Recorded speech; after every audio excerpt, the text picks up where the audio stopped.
Hai profesional muda, welcome back to podcast Bicara Tentang. Malam hari ini sudah ada uncle-nya Pro M nih, uncle.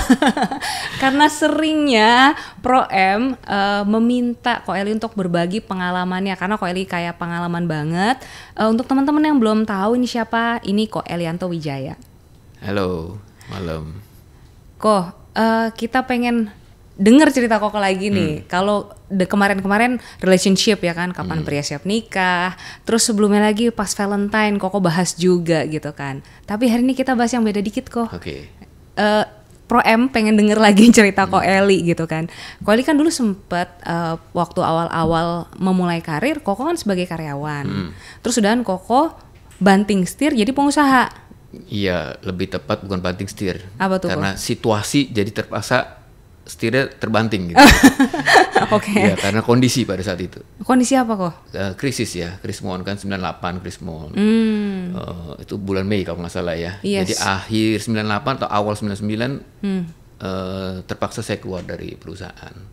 Oke. Tidak diminta berhenti sih, cuma karena waktu itu kondisi saya kerja di bank terakhir. Kondisinya tidak kondusif. Saya lihat ke depannya kelihatannya berat sekali. Pada saat itu ya, banking itu berat banget. Oh iya. Karena kasih loan itu bisa 60, waktu itu nggak bisa kasih loan malah ya, udah nggak bisa kasih pinjaman karena nggak boleh, di stop semua. Kasih deposito itu bisa 60% setahun, jadi bunganya luar biasa. Pada saat itu kalau orang punya uang nggak kemana-mana, taruh aja di bank bisa hidup. Iya, kaya Ya, kok 60% mah. Kita yang kerja di bank, jadi tanda kutip kayak nggak kerja, karena kan nggak bisa kasih lending. Sedangkan kerja banking kan harusnya kita kasih pinjaman kan supaya bisa dari situ dapat spreadnya. Ya, jadi kondisinya pada saat itu berbeda. Kerja tetap kerja, digaji tetap digaji. Cuma udah nggak ada apa yang dikerjakan. Oke. Berjalan begitu aja sampai suatu titik saya ngobrol sama Henny gitu ya. Jadi gimana nih? Ya udah kita memutuskan untuk quit. Oke. Terus waktu Koko quit itu karena kondisi kan udah tidak memungkinkan di banknya kan. Apa yang Ko Eli lakukan selanjutnya? Ya sebenarnya waktu keluar itu masih belum ada ide mau ngapain loh. Waduh. Ya karena sekali lagi kalau flashback gitu ya, kayaknya sih nggak berani gitu ya.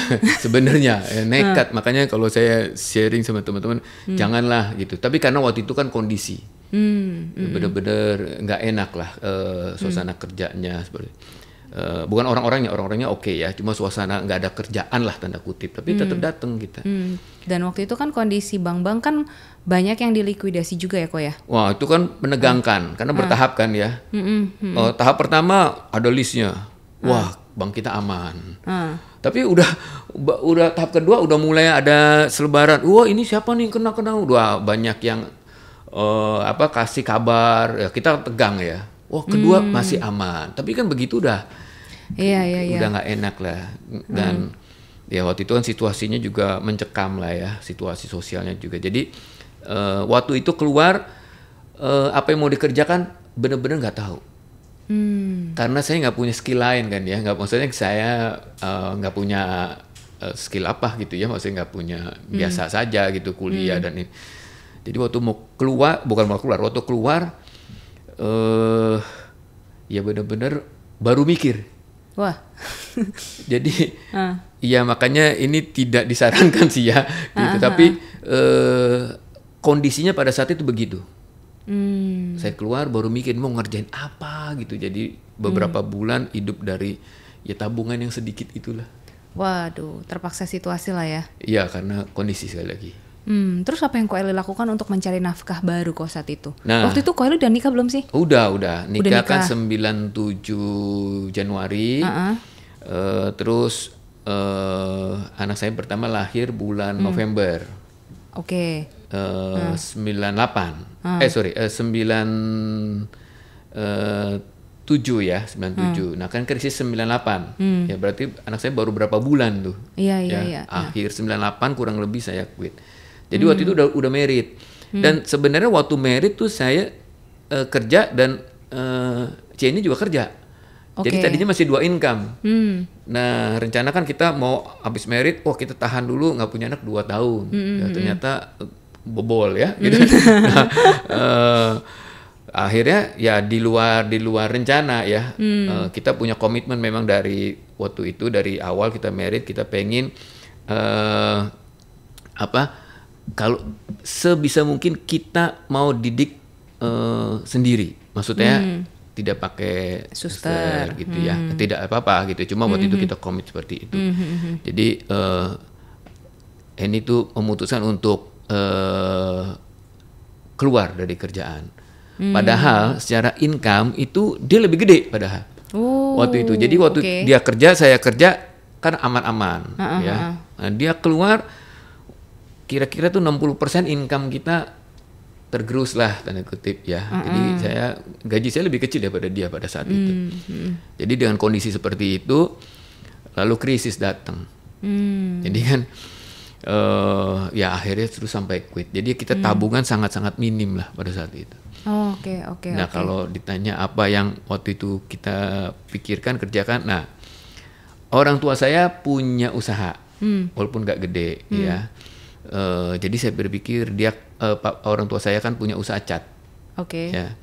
Jadi waktu saya pikir gimana ya, aduh terbesit aja nih dalam pikiran. Nggak pernah ada yang orang kasih tahu, nggak pernah ada orang yang tunjukin, bahkan bapak saya juga nggak pernah menyuruh untuk kerjakan ini, enggak gitu. Terbesit di pikiran thinner itu pengencernya, pengencer catnya. Jadi kata itu yang ya udah saya mulai dari mana ya, saya tanya papa saya ini gimana cara bikinnya, gimana mulainya, gimana apa. Nah dari situ saya mulai. Jadi Coeli itu nggak sengaja buka bisnis sebenarnya ya? Nggak sengaja, dan sebenarnya saya bukan orang bisnis sebenarnya. Saya nikmat kerja sama perusahaan sebenarnya. Saya senang. Saya senang tuh Senin, Jumat pulang bebas di rumah ya. Sabtu Minggu tuh kayaknya plong. Kalau usaha kan sebenarnya kerjanya non-stop dari pagi sampai pagi gitu ya. Betul. Udah pulang tapi otak jalan terus gitu. Jadi nggak ada stop sebenarnya. Jadi sebenarnya kalau ditanya, saya senang banget kerja di perusahaan, dan pada saat itu perusahaan yang saya kerja enak sekali, bukan enak ya, saya suka gitu, orang-orangnya kondusif sekali gitu. Maksudnya nyaman lah gitu loh. Jadi keluar dengan kondisi seperti itu dan memulai usaha, sebenarnya saya nggak terlalu nggak segitu passionate-nya? Enggak. Jadi kalau jiwanya senang bisnis, enggak sebenarnya pada awal ya. Terpaksa yes, karena kebutuhan yes, karena kepepet betul. Bisnis yang Coeli pilih juga sebenarnya bukan bisnis yang datang dari hobi dan karena Coeli suka, ya nggak sih? Bukan sama sekali. Coeli nggak hobi bikin thinner kan? Sama sekali tidak. Sama sekali tidak. Jadi bukan karena saya suka sama chemical, tidak. Terus bahkan ya, itu thinner itu kan cairan ya, itu kan chemical ya. Itu kan ada aromanya. Betul. Ya. Nyengat sekali. Ya. Sampai sekarang kalau saya kena aromanya bersin masih saya.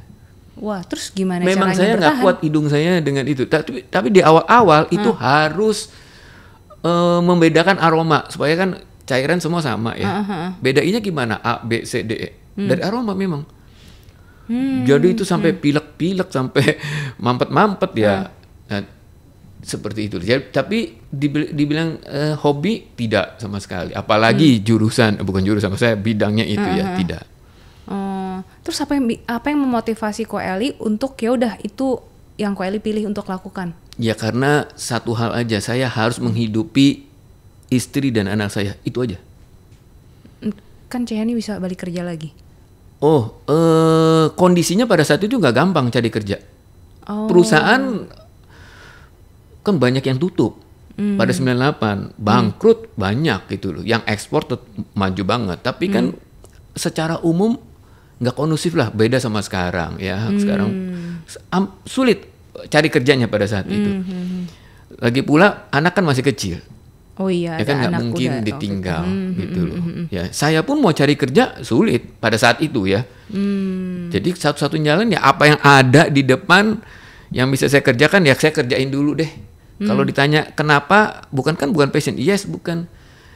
Saya cuma berpikir gini, ketika pulang dari kerja, ada usaha gitu ya, pulang ke rumah setiap malam itu saya lihat muka istri saya Jenny ya, dan anak saya tidur, saya bisa nangis. Itu aja yang memotivasi saya.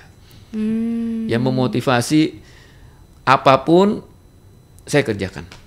Oke. Ini Ko Eli kan konteksnya kan karena Ko Eli sudah family, sudah punya keluarga gitu. Kalau untuk Pro M yang belum punya keluarga, tapi mereka punya orang untuk ditanggung juga. Kalau Ko Eli kan yang menanggung istri dan anak gitu kan. Dan kalau Pro M itu banyak juga sih kok yang kalau kita sebut sandwich generation, di mana mereka itu menanggung kedua orang tua, nggak cuma satu gitu. Nah, kasus yang banyak terjadi itu sebenarnya tuh di mana anak ini anak rantau. Jadi mungkin dia dari kota lain kuliah, kemudian di kotanya mungkin dia coba lamar, ternyata diterima di Jakarta malahan kok. Jadi dia ke Jakarta, dan memang standar gaji Jakarta kan memang lebih tinggi ya dibanding kota-kota lain di Jakarta gitu. Nah jadi anak ini tetap di Jakarta, tapi orang tua ini masih punya anak-anak lain juga. Jadi si anak Pro M ini punya kakak adik lah di kota aslinya gitu kan, tinggal sama orang tuanya, tapi sudah nikah. Nah yang Pro M belum nikah nih kok, single gitu. Nah itu mereka biasanya ini nggak tahu sih kayak apa ya, ini banyak ditemuin juga gitu, nggak cuma Pro M sih, tapi kenyataan di Indonesia lah ya gitu, bahwa si anak yang masih single yang kerja di Jakarta dianggap yang harus menghidupi orang tuanya. Padahal ada sanak saudara lain, ada kakak adik yang lain yang bersama dengan orang tua. Bahkan ketika orang tua sakit, yang harus pulang itu yang di Jakarta kok. Gitu. Nah, ini kan sebenarnya kan konteksnya sama-sama rasa tanggung jawabnya kayak Ko Eli gitu kan. Ko Eli melakukan sesuatu. Nah, dalam konteksnya ini kalau Ko Eli kan yang nggak mungkin dong, anak istri kan yang jelas tanggung jawabnya Ko Eli. Nggak mungkin kokonya atau adiknya Ko Eli yang tanggung jawab, atau orang tua Ko Eli tanggung jawab buat anak istri Koko, kan nggak mungkin. Nah, kalau ini kan konteksnya orang tua kok. Menurut Koko, is that right cara kita untuk merawat orang tua gitu dalam situasi seperti itu? Dilihat dulu kondisi orang tua dulu ya. Maksudnya gini, orang tuanya ini kalau kita bicara sehat, artinya ini bantunya finansial kan? Ya, bantunya finansial antara kakak sama adik kan tadi ya. Betul. Yang satu kakaknya udah berkeluarga, satu adiknya belum berkeluarga. Ya anggap aja gitu. Ya, terus yang bantu siapa? Gitu kan. Sebenarnya tidak ada kewajiban yang belum married yang bantu, tidak dong. Ya ini kan orang tua bersama. Iya. Dua-duanya harus bantu. Sekali lagi kayak gini memang harus dibicarakan, harus heart to heart, harus tergantung hubungannya mereka nih berdua ya.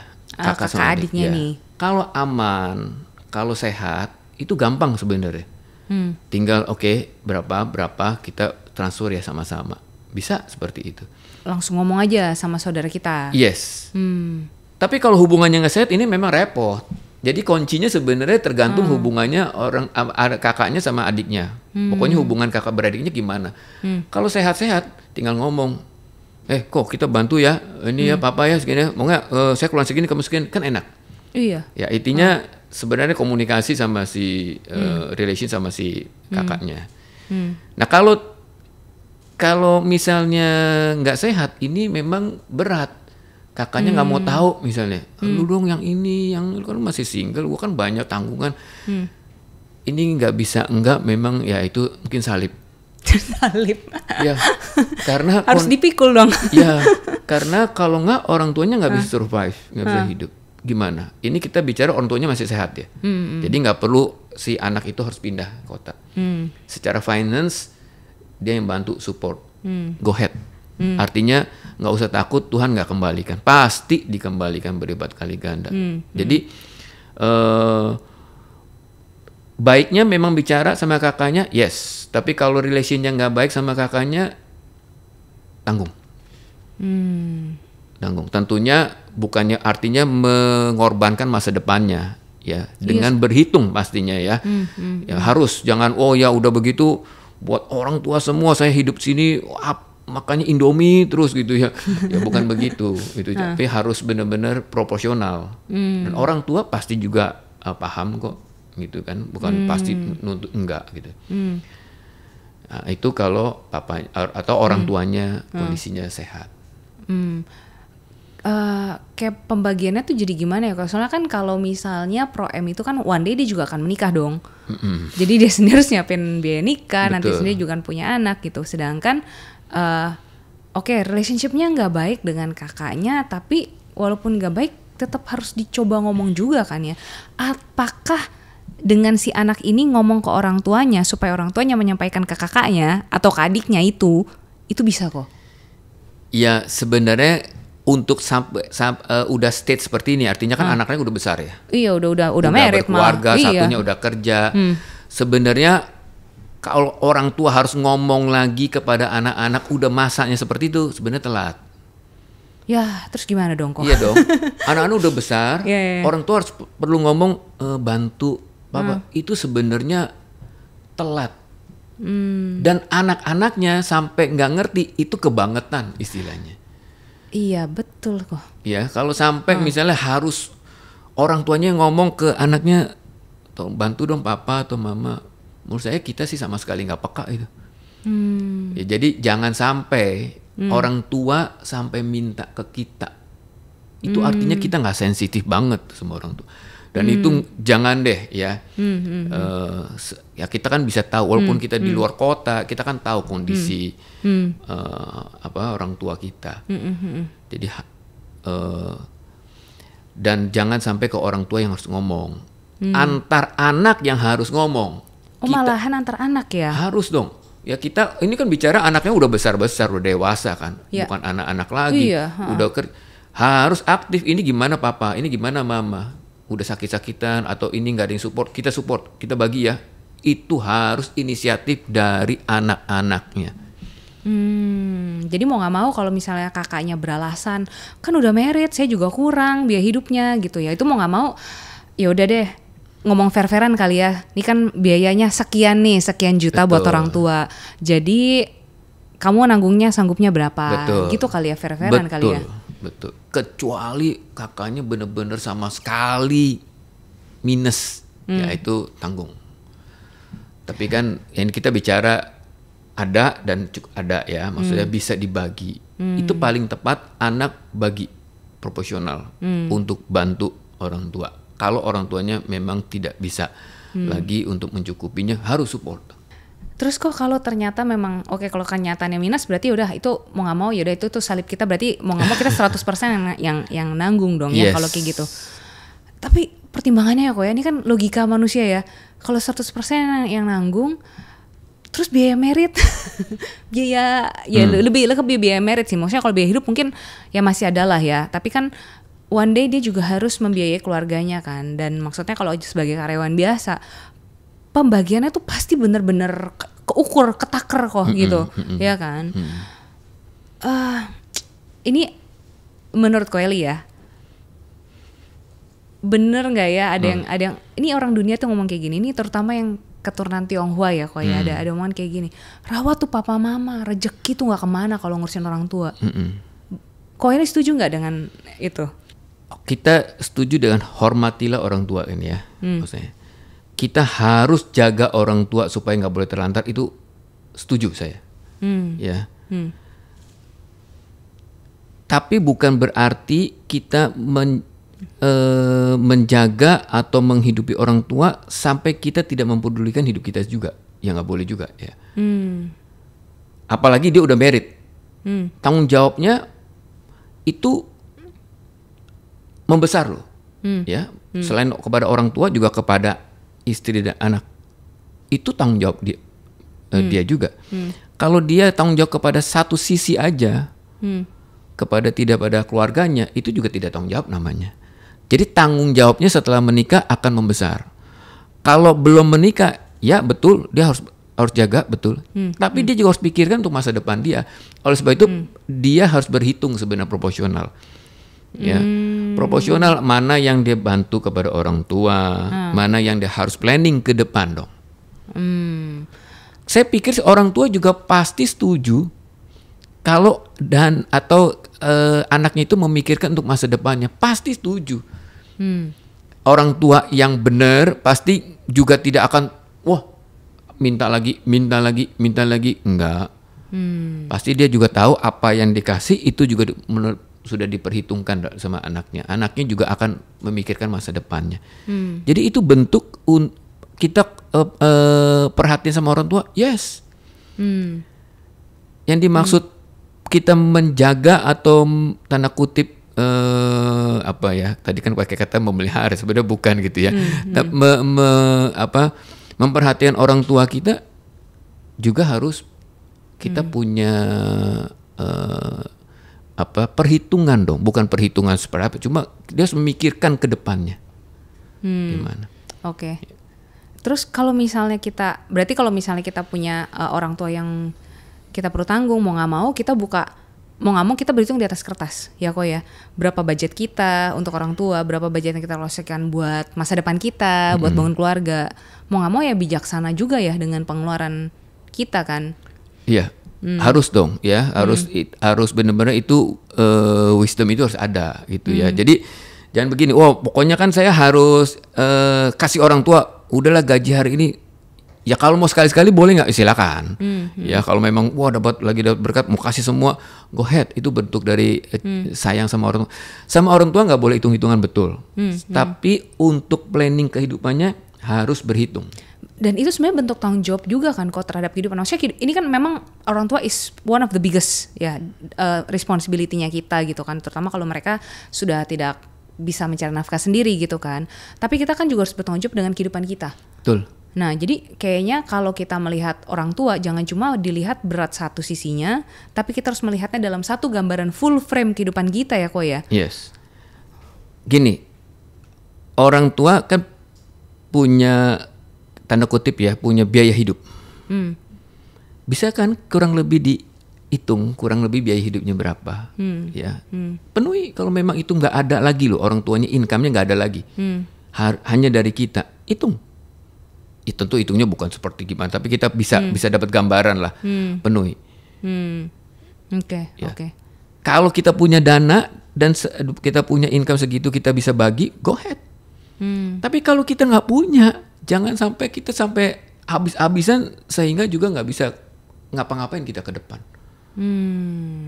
Oke. Jadi benar-benar pikirkan baik-baik gitu ya, apa yang kita dapat, yang Tuhan berkat daripada Tuhan, kita hitung benar-benar, kita rencanakan mana yang kita buat bantu, mana yang buat masa depan.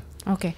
Nah kalau misalnya kok ini nggak cuma tentang bantuan secara finansial gitu, tapi yaitu misalnya dia punya keluarga orang tuanya di luar kota, kemudian orang tuanya sakit ataupun mulai jompo.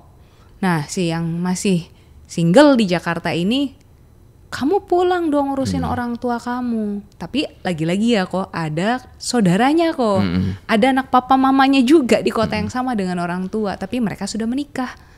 Nah apakah bentuk tanggung jawab itu berarti sampai kita harus memberikan, ya itu kan berarti kan kita meninggalkan karir kan, kalau sampai ngurusin orang tua gitu, meninggalkan karir di Jakarta untuk kembali ke kota asal gitu kok. Apa tanggung jawab itu sampai sebegitunya? Ini case by case sih Mar, ya karena ini kan variabelnya banyak ya. Contoh misalnya orang tuanya masih punya rumah sendiri atau enggak, itu juga jadi problem. Bukan problem maksudnya, kalau orang tua masih punya rumah sendiri, itu tadinya saya mau kasih solusi gini, orang tuanya diajak aja ke kota anaknya yang masih single. Bisa nggak? Bisa. Tapi kalau orang tuanya punya tempat tinggal sendiri, biasa orang tua tuh nggak mau. Iya sih kok. Ya nggak mau. Iya. Masih nyaman, walaupun rumahnya seperti apa, tempat tinggalnya gimana, tetap nggak mau ikut anak ke apalagi keluar kota yang tempatnya berbeda. Nah, tapi ini oleh sebab itu variabelnya kan banyak ya. Sekali lagi harus bicara sama kakaknya, harus bicara sama keluarganya, kakak adiknya istilahnya begitu. Solusinya gimana? Ya memang paling tepat adalah dekat sama keluarga yang ada satu kota. Alasannya tuh biasa nih ya kok ya, ini klisenya kok ya biasanya. Orang tuanya nggak cocok sama menantunya tuh kok. Nih klisenya yang setahu saya ya, kasusnya gitu. Ini jadi mertua mantu ya. Iya, terus muncullah si Oto masih single. kamu nggak punya keluarga, kamu nggak punya tanggungan. Iya. Pulang ngurusin orang tua. Ya kalau pulang artinya dia harus melepaskan kan karirnya. Belum tentu dia dapat pekerjaan lebih baik atau sama, ya nggak tahu. Ya kan pindah kota, ya. Betul. Dan itu kan istilahnya suatu hal yang baru lagi dia harus pindah, ya. Apakah itu bisa diambil keputusan itu tergantung dari si anaknya. Kalau memang dia mengambil keputusan, ya sudah saya lebih tanda kutip dia korbankan untuk sementara karirnya, dia pindah, go ahead, sebenarnya nggak apa-apa. Saya punya teman seperti itu, kerja di Jakarta, karir udah bagus, orang tuanya, kalau nggak salah mamanya, terus papanya jadi tinggal sendiri, dia terpaksa harus pindah lagi ke kota dia. Ibarat itu karir dia kebetulan tapi waktu itu. Perusahaannya sama, cabangnya lah di kota, kebetulan. Tapi dia harus mulai dari nol lagi. Bukan nol lah, tapi di bawah. Dijalanin sama dia.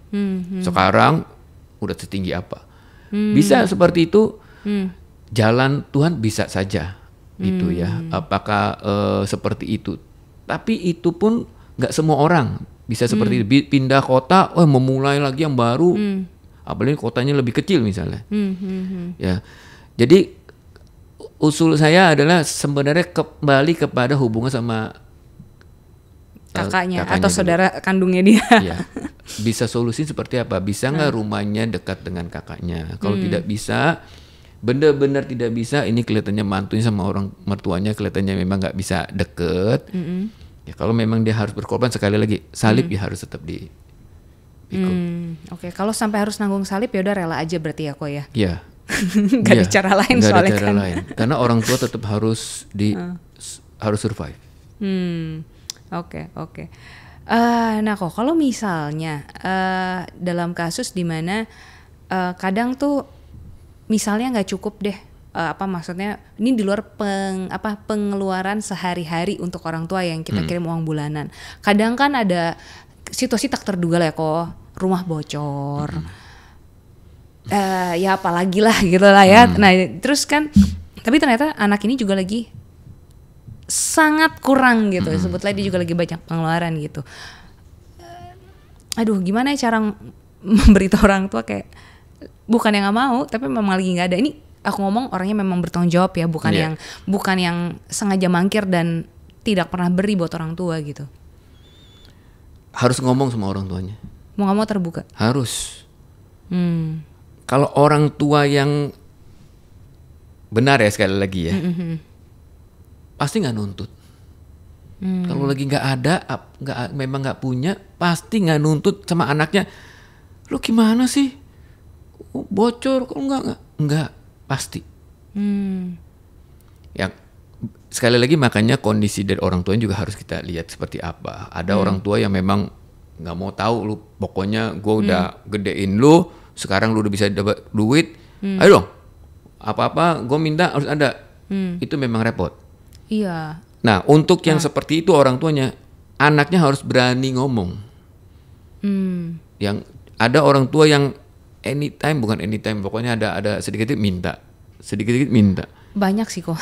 Banyak ya. Ini juga buat orang tua ya, jangan gitu. Ya. Kalau yang seperti itu harus berani ngomong. Pak, Ma, ini saya baru mulai karir, tapi saya support sekian. Oh, jadi kita tetap harus fair-fairan. Jadi kita nggak cuma menolak orang tua. Oh nggak mau, aku nggak bisa nih, nggak bisa. Tapi tiap bulan nggak ada yang dikasih juga. Nah itu nggak bisa ngomong kayak gitu. Jangan dong. Ya kalau berarti, memang dia nggak punya income ya orang tuanya ya, tetap harus ada alokasinya. Tapi harus kasih tahu. Nggak bisa setiap saat. Kan perlu diatur kok keuangan walaupun dia masih sendiri. Jadi harus ngomong sekian. Kalau orang tuanya yang benar pasti nggak apa-apa deh. Ya, tapi kalau enggak malah harus bicaranya cukup tegas gini. Bukan bentuk dari kurang ajar ya, bukan ya. Tapi bentuk dari tanggung jawab kepada orang tuanya, tapi mengukur tanggung jawab buat diri sendiri juga loh. Jadi tanggung jawab kepada orang tua, tanggung jawab buat masa depan diri sendiri, itu penting dong. Oke. Ya kalau enggak mikir orang tua, tapi nggak mikir diri sendiri, akhirnya ke depan nggak bisa bantu orang tuanya juga loh. Betul. Ya sama kayak ilustrasi kan kalau naik pesawat ya, kalau lagi ada goncangan tuh, kalau ibu sama anak yang pakai masker siapa dulu? Ibu dulu. Ibunya dulu. Baru bisa anak. Kenapa? Kalau anaknya dulu ibunya pingsan, anaknya nggak bisa. Iya betul. Gitu loh, nggak bisa diapa-apain, maksudnya udah ibunya pingsan nih. Oh iya, berarti ngeliat konteks tanggung jawab itu nggak cuma melihat orang yang perlu kita tolong, tapi lagi-lagi balik konteks frame-nya harus lihat seluruh kehidupan kita, bahwa kita pun sebagai si pencari nafkah, kitanya pun harus bijaksana. Karena kalau kita semuanya habis-habisan, 3 tahun mungkin masih kuat. Setelah itu kita nggak bisa nolong, akhirnya kita yang perlu ditolong. Aduh, jangan sampai. Ya kan begitu jadinya kan. Kita harus dikasih hikmah sama Tuhan, kita harus ngatur itu seperti, maksudnya ada seperti itu. Supaya kita juga jangan nanti suatu saat kita yang dibantu akhirnya. Kita malah cari bantuan, jangan. Nah itu kan konteksnya kalau orang tua ya, kok aku jadi tiba-tiba kepikiran kayak gini.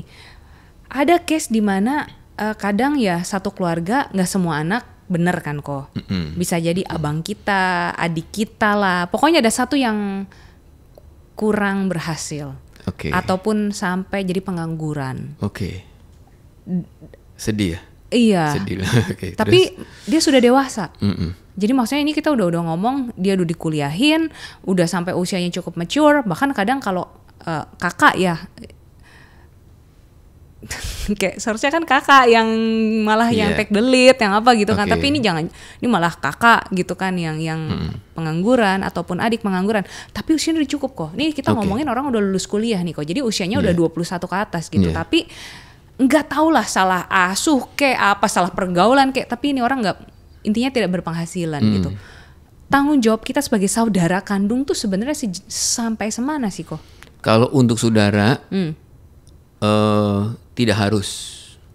Sesekali bantu boleh, tapi tidak perlu rutin. Tapi kalau orang tua kita nggak mampu, ngomong lagi sekali lagi pada kakaknya, kerja,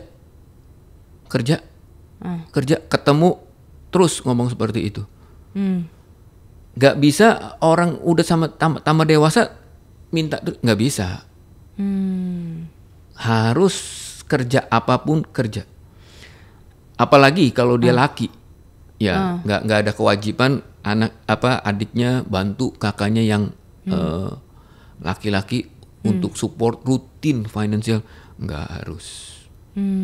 Nggak ada kewajiban untuk bantu seperti itu. Terus sekali-sekali boleh, mungkin bukain usaha boleh, tapi bukannya harus terus-menerus.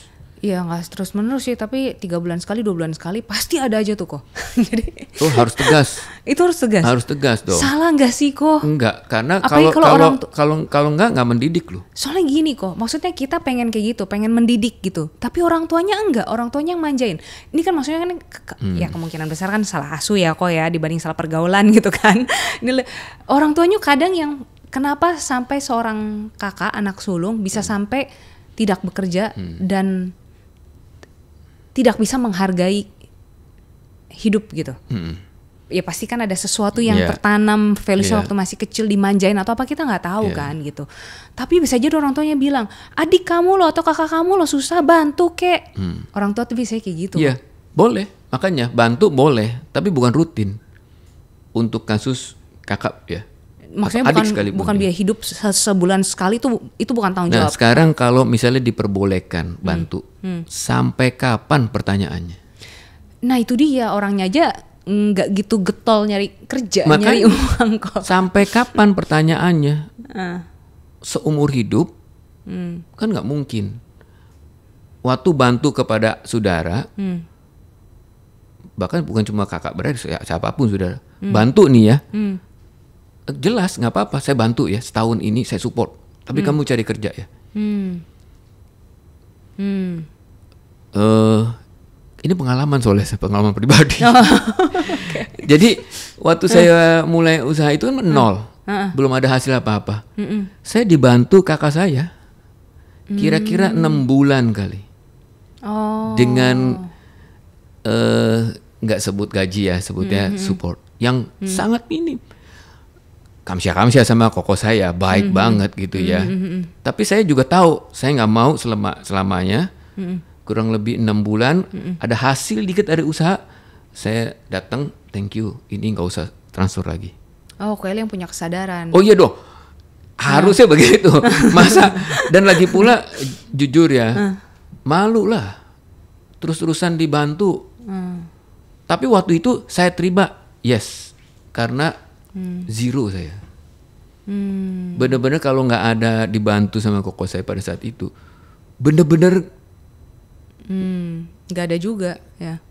Saya beli susu aja buat Gaby sulit. Sampai waktu itu dikirimin susu 1 dus, aduh, sama kakak saya. Suatu saat liburan, ini mau lebaran nih kayak gini ya, liburan keluarga biasa kita pergi liburan ke puncak gitu ya. Saya nggak berani pada saat itu tuh ya, baru mulai itu saya nggak berani. Saya bilang ke ke keluarga saya nggak ikut gitu ya. Ya saya alasannya ada inilah sini. Kok saya ngomong ke mama saya sampai pergi aja, saya support. Ke puncak saya nggak ada loh dananya loh. Jadi getir banget sih pada saat itu ya. Jadi 2 minggu libur tuh di rumah aja itu. Dan disupport, yes bener. 6 bulan kurang lebih ya, berapa bulan itu, nggak sampai setahun lah. Sehingga saya nggak sampai setahun.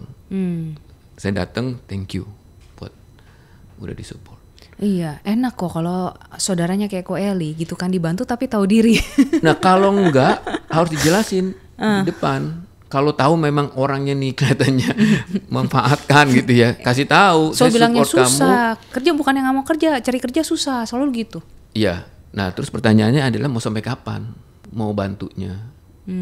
Iya dong. Apalagi kalau dia udah punya keluarga, nggak fair dong sama istri sama atau suaminya.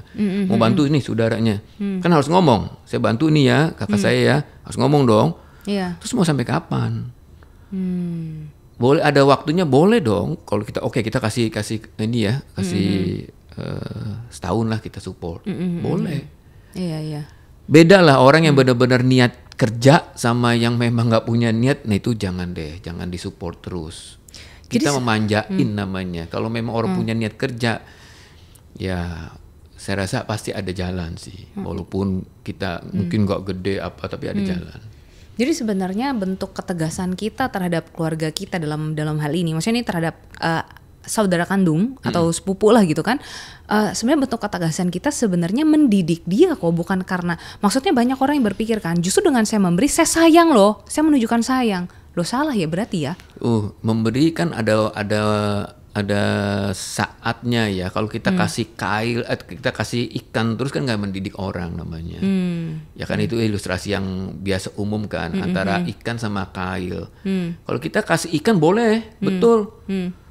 Kondisi tertentu lagi nggak ada benar-benar minus, kasih ikan betul. Jangan pikirin kasih kail dulu, kasih ikan dulu betul.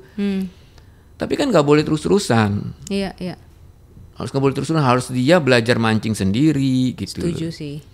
Jadi itu harus bener bentuk dari depan kita ngomong betul. Tapi kalau dia lagi kondisi bener-bener terpuruk ya, dan orang yang bener, ya nggak apa-apa kasih ikan dulu, betul dong kita support dulu. Iya betul. Ya, tapi kalau orang itu memang wataknya, moralnya, etikanya memang baik ya, bangkrut apa bagaimana, pasti cari kerja. Ya ada lah gitu loh, walaupun nggak sesuai sama yang lama gitu loh. Jadi harus di depan bicara yes. Oke.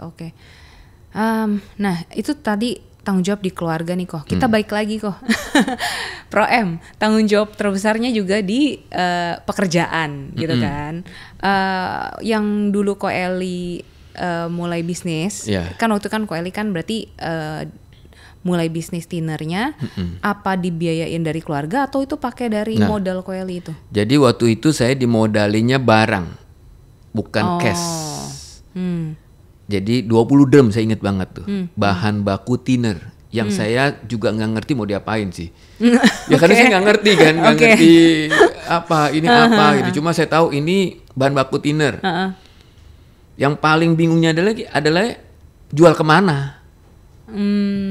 Jadi punya bahan, terus mau jualnya kemana? Jadi waktu itu dikasih modal, yes, bahan baku, tapi tidak berbentuk cash, ya. Oke. Tapi modal yang terbesar dari orang tua saya adalah kepercayaan, ya.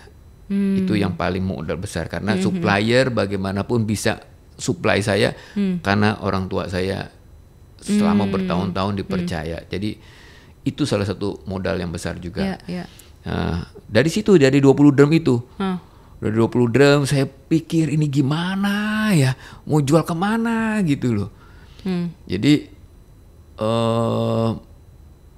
saya ingat banget tuh saya sampai duduk di atas drum. Saya duduk di atas drum sampai saya berdoa, Tuhan ini drum bahan baku thinner mau diapain gitu ya. Mau dijual ke siapa gitu loh. Emang gak sama, maksudnya kan papanya Ko Eli kan juga usaha yang sama kan? Cat, tapi kan bukan thinner. Emang beda? Ya. Maksudnya bukannya pemakaian customer-nya sama? beda, customer-nya berbeda dong. Ya customer-nya kalau thinner ada perusahaan cat yang memang main thinner, ya customer thinner sama customer cat ada. Tapi papa saya kebanyakan catnya cat saja. Thinner ada tapi sedikit sekali customer-nya. Oke, berarti jadi, Ko Eli zero knowledge tentang industri yang Ko Eli baru coba ini dong? Bahan bakunya saya nggak ngerti. Cara nyampurnya saya nggak tahu. Ini bahannya apa aja, terus campurnya gimana, sampai saya diajarin gitu ya. Waktu saya coba itu formula dari textbook gitu ya, dibikin bisa, dijual nggak laku. Kenapa? Kemahalan soalnya. Ya kan textbook ya. Textbook sih bagus gitu. Waktu saya udah bikin sesuai takaran nih, dijual bahannya bagus. Harganya tinggi banget. Saya baru tahu belakang-belakang, ya ampun, ini textbook begini, bahan bisa kita ganti-ganti gitu loh. Ya, nah kayak gitu. Jadi waktu itu bahan nggak ngerti, formulanya nggak ngerti. Yang paling berat adalah customernya saya nggak tahu. Kan paling berat customer mau jualan kemana. Betul. Nah kebetulan aja ada tetangga dari gudang itu yang juga main thinner kalengan dan dia perlu bahan. Dari 20 drum itulah saya ke tetangga saya kirim, terus dia bayar pakai giro, saya beli lagi bahan, saya kirim, kayak gitu aja muter. Lama-lama ada satu customer, kayak gitu. Oke. Terus kan Ko Eli belajar dari nol ya. Pernah nggak sih waktu memulai dari awal itu, terus Ko Eli melakukan kesalahan sampai harus tanggung jawab sama orang karena kesalahan yang Ko Eli buat? Kesalahan dari saya pribadi mungkin efeknya karena dari customer ya. Jadi gimana bukan tuh? Karena kalau saya bikin terus salah kirim atau kualitasnya salah, tentu itu udah rutin lah kita ganti. Itu pasti. Itu udah pasti, walaupun 1-2 jadikan 1-2 drum pasti kita ganti. Ko Eli langsung itu nggak pikir 2 kali, itu udah pasti itu kirim. Pasti ganti. Walaupun kita kirim nih bagus-bagus sampai sana dibilang ada yang bocor 1 jadigen, udah gantilah gitu udah. Oh iya kok? Ya karena begini, mau berdebat bagaimana? Bocornya di tempat sana, ada bukti apa? Kan orang sana bilang, bocornya dari tempat kita, mau bukti apa? Susah. Justru karena nggak ada bukti orang bisa bilang. Maksudnya justru kalau nggak ada bukti, Ko Eli bisa bilang kan, loh dari tempat saya ini nggak apa-apa, di tempat kamu bocor ya saya nggak bisa tanggung jawab dong, kan saya tidak melihat. Soalnya kok ya, ini nggak cuma di industri thinner kok, saya di industri yang lain juga nih, komoditas tambang kok, sama kok, penambang bisa bilang, loh di tempat saya nggak ada apa-apa, kan kamu menemukan pengotornya. Jadi ceritanya kan kadang tuh barang tambang tuh kadang kok helm ada di tumpukan, terus linggis, balok kayu, wah macem-macem dah kok. Dibilangnya apa? Lu di tempat saya nggak ada apa-apa, aman kan pas loading? Ya iya loh. Kalau loading bulk gitu kan, barang curah, mana kelihatan kok. Dibilang nggak tanggung jawab. Kan kamu udah terima, barang udah serah terima, tanggung jawab kamu dong. Wah kalau saya digituin kok. Kan Ko Eli bisa ngomong gitu. Kalau gitu ganti nggak? Nggak diganti. Saya ngajuin, waktu itu pernah ada kejadian, untung bukan perusahaan saya kok. Linggis, celuk jatuh kena konveyor, robek kok. Konveyor tuh kalau robek mules kok, denger harganya aja gitu kan. Ngomongin puluhan M kan itu kan. Nah, orang tambangnya cuma bilang, nggak tahu kan udah serah terima. Nah, ya mungkin karena itu kan nilainya gede ya. Itu bisa. Kalau kayak kan nilainya mungkin nggak gede. Tapi untuk usaha Ko Eli itu iya betul. Kan, cuma saya selalu berpikir begini, kalau saya ngotot, wah enggak, saya kehilangan customer, nilainya nggak sebanding. Itu yang saya pikirkan. Jadi saya berpikir untuk jangka panjang, sudahlah saya ngalah satu ini. Toh saya lihat-lihat customer ya, ini customer bener, ya dari setahun mungkin kejadian sekali, go ahead. Tapi ada customer yang memang tanda kutip ada-ada aja gitu ya. Memanfaatkan. Iya, nah itu tentu kita lihat-lihat gitu loh. Tapi kalau yang customernya memang rutin, customer bener, bagus, tentu kita pasti tanggung jawab, kita ganti cepat sekali itu pasti. Itu kalau kesalahan dari kita, atau bukan kesalahan dari kita, tapi itu ya kesalahan kita nggak tahu juga dari mana ya. Tapi itu bentuk dari ya harus tanggung jawab, produk kita harus ganti, kita ganti. Oke. Kok tapi sorry, misalnya nih kok kayak tadi kok Ali bilang, iya ini nggak apa-apa lah, masih 1 drum doang, kita bisa ganti gitu kan. What if ternyata nilainya memang besar? Ya contoh ya kayak kasus yang ini gitu kan, kesalahan super kecil tapi akibat dampaknya besar gitu kan. Tapi orangnya buang badan begitu aja, maksudnya nggak mau tahu gitu kan. Bagaimana jika ternyata akibat kita tidak tahu, atau kita pura-pura tidak tahu ini ada kelalaian kita, tapi orang lain mengalami kerugian, dan apa bentuk tanggung jawab kita seharusnya? Ya kalau sampai itu nilainya lumayan ya, dan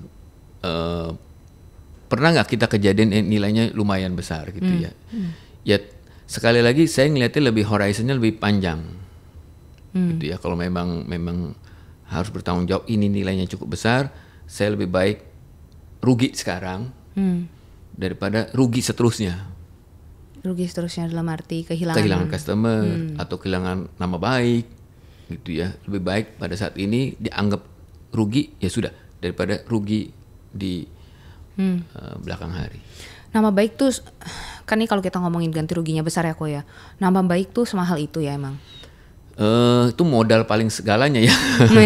Kita boleh nggak punya uang ya, tapi jangan sampai nggak punya nama baik. Karena dengan nama baik kita bisa usaha sih sebenarnya. Contoh nih ya, kalau sini ada yang kenal memang orangnya bener baik ya, datang aja ke siapapun, minta bantu kerja, dikasih nggak? Dikasih. Ya minimal dipikirin tuh. Dipikirin. Ya. Tapi kalau orang ini dikenal udah memang suka tanda kutip nyolong ya, kemanapun juga sulit. Jadi orang tua saya, papa saya selalu mengatakan gini, pokoknya kita lebih baik kehilangan segalanya daripada kehilangan nama baik. Dan itu dibuktikan sampai akhir hidup papa saya. Papa saya pernah istilahnya punya tanda kutip ya, punya lumayan lah. Itu waktu saya masih kecil banget gitu. Sampai benar-benar hilang satu-satu.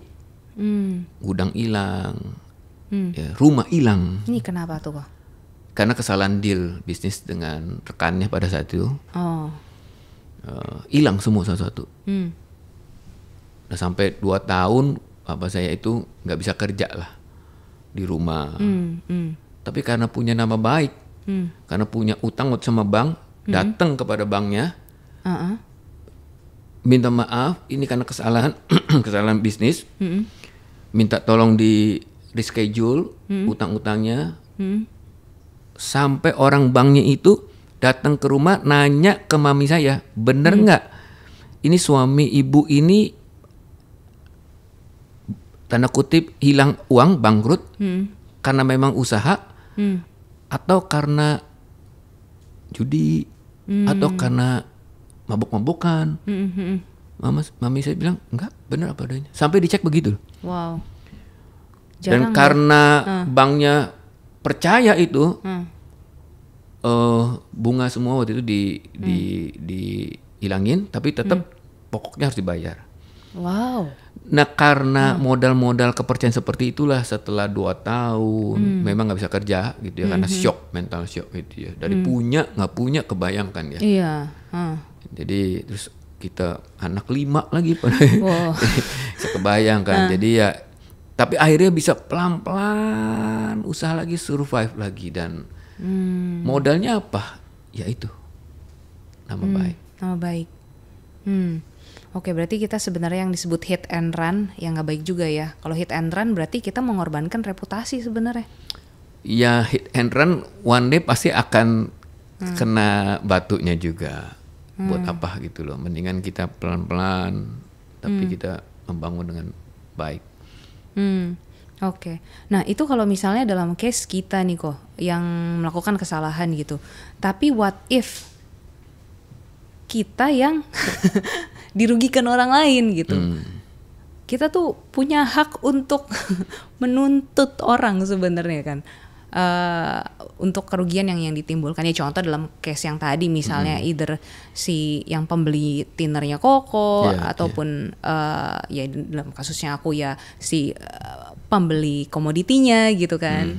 Nah tapi kita ya sebagai, sampai batas mana sih kita bisa menuntut hak kita sebenarnya? Ini kan tanggung jawab versus hak gitu kan.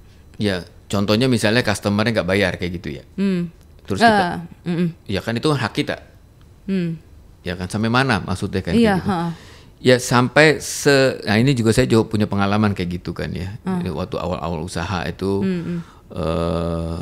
ada satu customer tuh kira-kira 70% lah dari omset saya tuh dia gitu loh. Kan gede.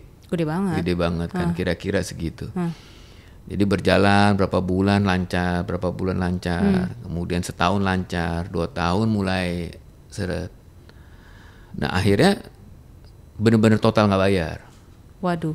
Kebayangkan omset 70% dari semuanya terus nggak bayar. Gede banget. Dan apalagi di saya kan term of payment-nya itu 3 bulan. Jadi kebayangkan 3 bulan perputaran uangnya macet saya.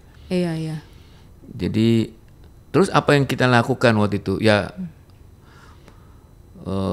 datang baik-baik, dari baik-baik gitu ya, setengah baik, di atas baik.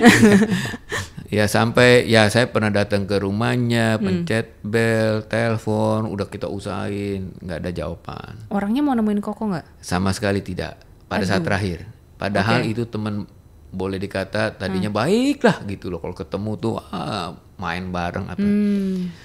Tapi pada saat itu udah nggak mau terima. Nggak mau terima. Bukan nggak usaha, saya udah usahanya. Ya itulah apapun, pakai cara ke keluarganya, ke kakaknya atau adiknya saya lupa, memohon-mohon saya, karena adiknya punya usaha cukup jalan, jadi saya minta tolong dibantu. Bagi saya dicicil pun nggak apa-apa, nggak apa-apa, yang penting ada niat gitu ya. Karena apa? Karena kan saya harus bayar supplier. Iya. Dia nggak bayar, saya bagaimana bayar supplier? Omsetnya kira-kira tuh, kalau dia omset cuma 10% dari saya punya omset, nggak apa-apa lah, yang lain kan bisa mengcover. Nah ini kan nggak bisa mengcover untuk bayar lagi ke supplier. Jadi itu masa-masa yang terberat kedua sih saya setelah mulai usaha itu ya. Jadi perpindahan dari nggak ada usaha, nggak ada kerjaan sampai jadi kerja itu juga berat. Ini juga udah mulai ada sedikit di masalahnya seperti itu. Terus apa yang kok Eli tuh lakukan sampai orang itu akhirnya bayar atau nggak bayar? Sampai sekarang. Sampai sekarang. Saya sebenarnya mengharapkan sebenarnya ya, tapi sekarang sudah nggak ya sudah selesai. Tapi pada saat itu ya saya mengharapkan kalau bisa sih cicil aja. Ya semua cara udah, ke keluarganya sudah, ke orang-orang yang dia kenal, ya ada teman-temannya juga nggak digubris gitu loh. Terus kalau dalam kasus kayak gitu gimana caranya akhirnya Ko Eli bisa legowo? Berapa lama kok, dan apa yang Ko Eli lakukan? 70% gede banget kan. Ko Eli berarti harus bangun portfolio customer lagi. Iya betul. Jadi sebenarnya legowo nggak pada saat-saat itu? Ya enggak.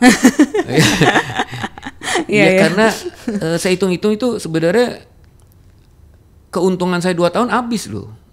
Habis bener-bener, bukan habis, malah kalau ada keuangan laporan keuangan yang betul, mungkin saya udah bangkrut, minus gitu loh. Karena tapi kan ini saya kan usaha kecil kan, jadi saya nggak punya keuangan yang gimana, tapi nggak punya duit memang. Iya, jadi parah banget ya. Jadi ya ngomong sama supplier, minta tolong dibantu sekali lagi, karena supplier itu udah deket sama kita, dia tahu kita nggak pernah macam-macam selama ini, jadi dia bantu. Tapi kan bantu juga nggak bisa artinya ya udah nggak usah bayar, kan nggak mungkin. Iya betul. Tetap boleh tapi diperpanjang termnya. Jadi ya dari yang ada customer ada yang saya mulai dikit-dikit bayar. Tetap supplier kita bayar. Sampai hari ini supplier jadi setia itu karena di masa-masa titik terendah kita juga tetap jaga. Terus dari yang Ko Eli lakukan, jadi final effortnya apa kok? Ya terakhir saya diskus sama teman-teman dari ini.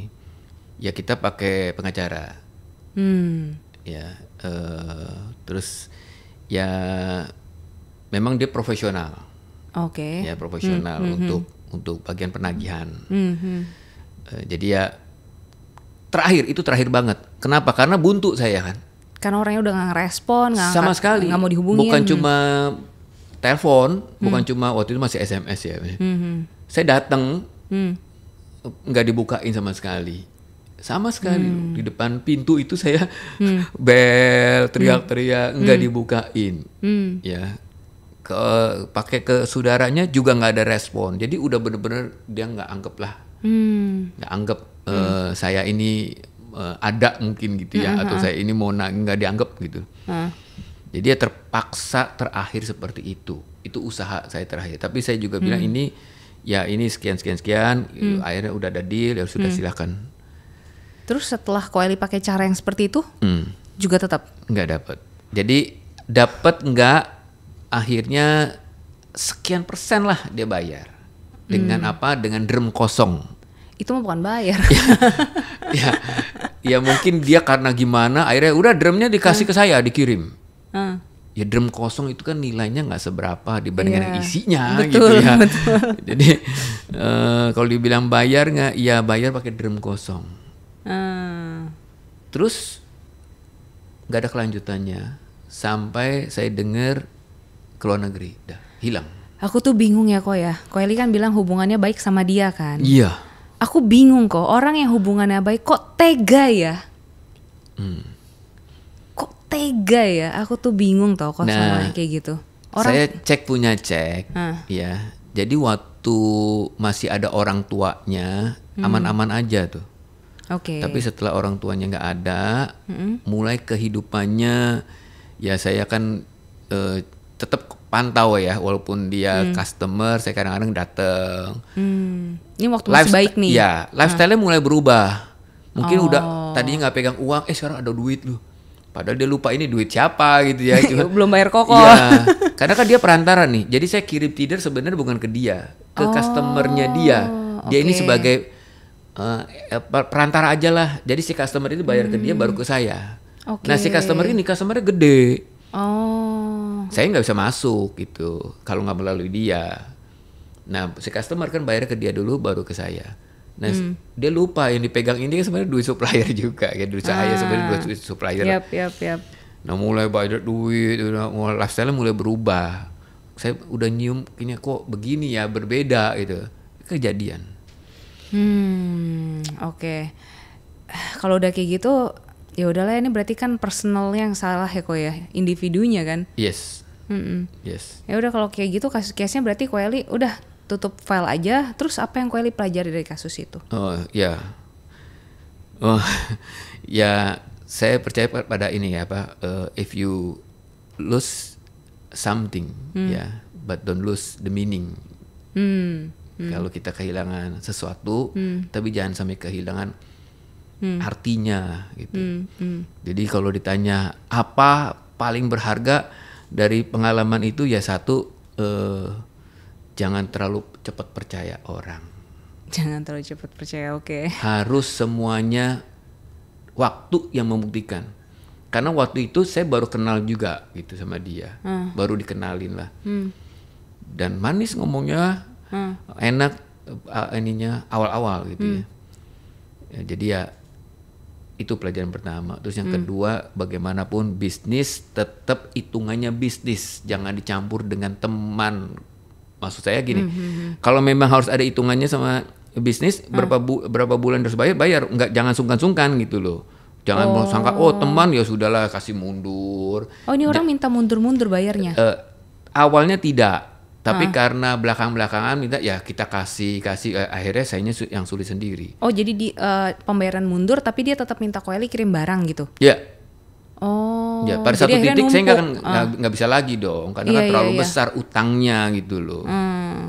Oh oke. Ya jadi itu ya pelajaran yang kedua ya tetap kalau di bisnis apapun gitu usaha ya tetap harus itu rambu-rambu usaha harus tetap dijalankan walaupun kita deket, kita sama-sama tanda kutip anak Tuhan gitu ya. Jangan pakai label itu akhirnya kita lupa yang seharusnya bisnis itu gimana.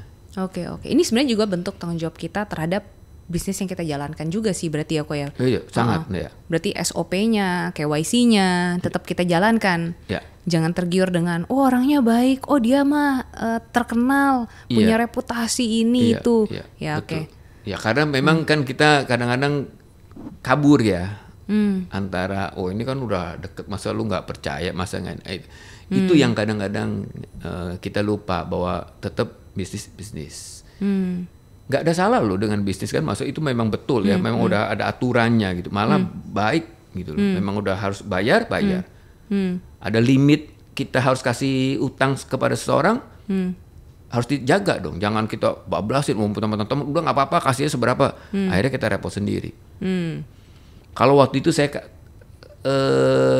komit dengan limit ya, misalnya udah sekian untuk satu customer saya nggak berani lebih nih, mungkin lebih aman. Cuma saya pikir-pikir udahlah teman udah kasih lagi kayak gitu loh. Jadi sebenarnya rasa sungkan itu juga salah, itu sungkan kan ya Ko ya? Lebih nggak disiplin diri.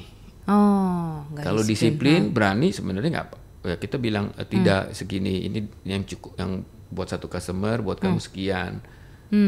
Kalau dia mau ada lebih ya silakan mungkin cari supplier lain nggak apa-apa kalau buat saya sekian. Itu mungkin lebih disiplin dirinya.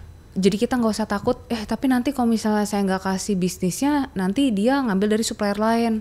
Saya kehilangan tambahan order nih. Ya sebenarnya lihat-lihat juga ya customernya seperti apa. Kalau untuk customer saya ini sebenarnya saya yang harus disiplin diri, nggak boleh terlalu jor-joran. Tapi kalau customernya memangnya legit ya, customernya bagus ya tentu kita bisa support dong.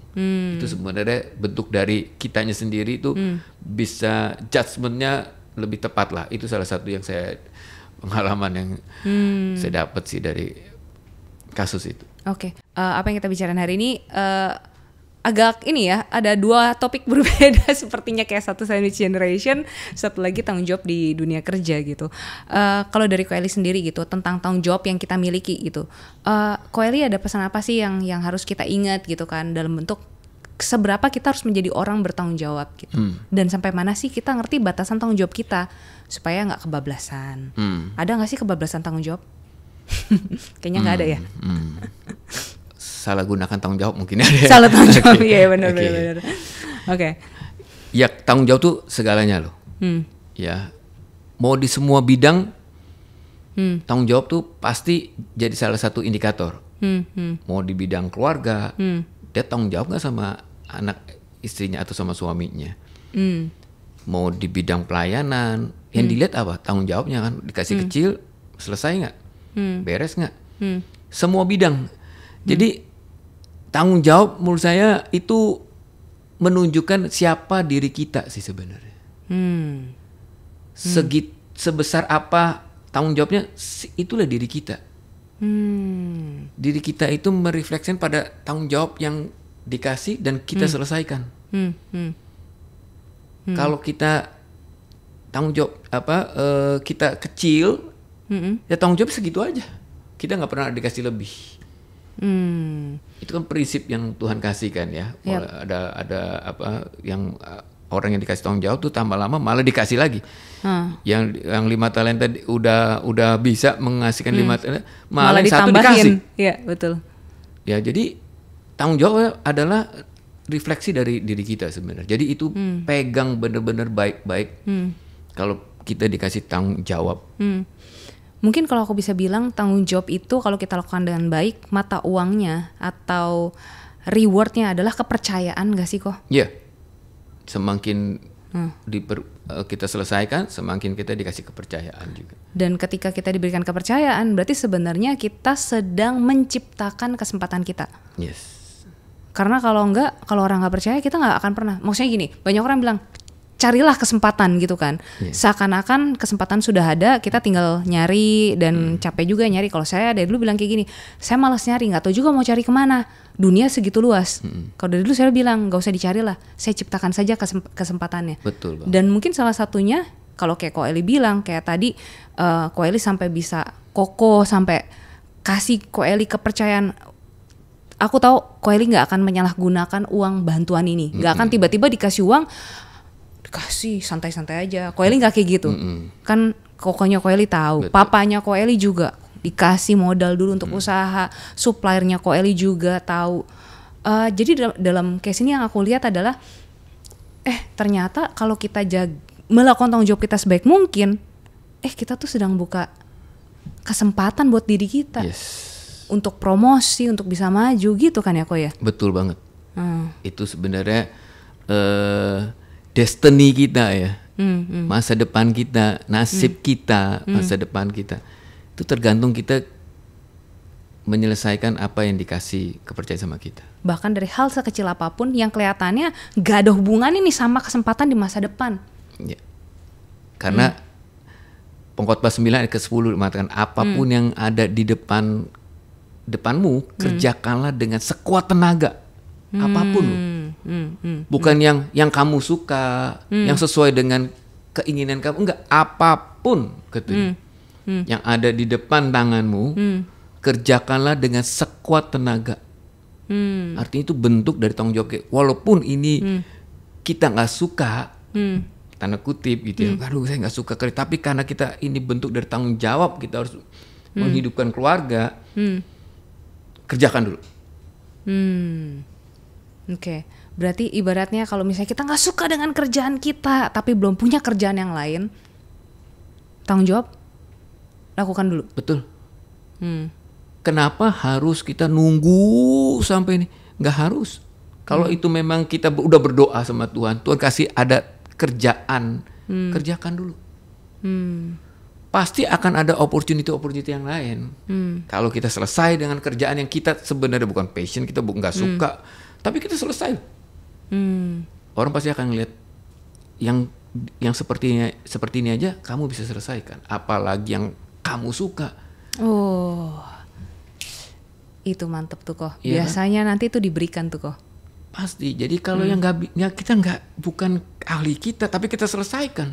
Betul. Dan biasanya kalau pekerjaan yang kita tidak suka lakukan, kita tetap kerjakan dengan setia dan hasilnya tetap baik, biasanya waktu akan membuat kita berbuah dan kemudian pada akhirnya kita bisa melakukan yang kita suka. Betul. Aku belajarnya gitu sih. Betul. Ya ibaratnya kayak Ko Eli sekarang, Ko Eli mau mulai bisnis yang Ko Eli nggak merasa passion, nggak suka, kepaksa, bahkan berbisnis aja sebenarnya kepaksa kan. Iya benar. Tapi hasil berbisnisnya Ko Eli nikmati sekarang nggak? Oh iya. Nah, saya sangat bersyukur, walaupun itu kerjaan kecil, maksudnya usaha kecil, nggak besar-besar. Saya nggak passionate, saya nggak hobi. Sampai hari ini loh ya. Sampai hari ini ya gue ya. Sampai hari ini. Saya kan passion saya ngajar. Ya, jadi kalau dibilang bukan sampai hari ini tidak. Ya sampai hari ini usaha itu. Tapi sampai hari ini yang menghidupi saya dan anak-anak bisa sekolah selesai. Saya bersyukur banget. Dan itu istilahnya Tuhan kasih saya batu kilangan lah. Ya kalau orang batu kilangan. Itu batu kilangan saya yang saya akan kerjakan dengan serius, dengan tanggung jawab. Tapi kembali kalau ditanya apakah itu tujuan saya, tidak. Tapi dengan seperti itu sudah jalan, saya bisa sekarang lakukan passion saya. Nah itu dia. Ya itu. Yap. Tetap ada reward pada akhirnya. Ya. Oke. Gitu ceritanya profesional muda. Jadi kita akan ketemu lagi di podcast selanjutnya. Dari hari ini Ko Eli dan Mariana undur diri. Bye-bye. God bless.